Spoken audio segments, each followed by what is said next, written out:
Hi, it's Sonia from A Couple Cooks. Today I'm going to show you how to cook chickpeas from dry in your Instant Pot.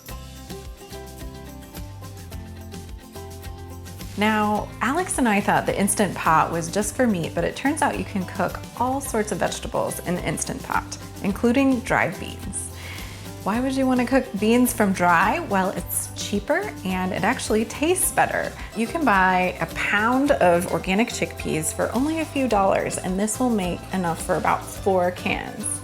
That can feed you for quite a while. Alex and I didn't grow up eating a lot of chickpeas, or garbanzo beans as they're also called, but today we eat them all the time. We have a really delicious Mediterranean chickpea couscous bowl. We put them in curries, all sorts of things. You can check out our website for more ideas, acouplecooks.com. Now, let's get started.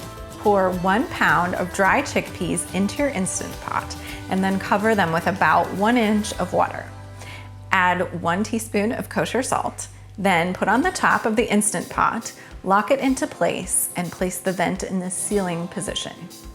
Press pressure cook, make sure it's on high, and enter the cook time. For this recipe, it's 22 minutes. And that's it. The Instant Pot will come up to pressure, cook for 22 minutes, and then for this recipe, we'll use the natural release process for 20 minutes. They're done in a snap. All right, that's all you have to do. Perfectly cooked chickpeas in under 1 hour. It has changed the game for Alex and I. We like to keep about half in the fridge and use them, and then freeze them. We freeze them in bags of 1.5 cups, which equals 1 15-ounce can. For more recipes and ideas on how to use these chickpeas, head over to acouplecooks.com. Happy cooking!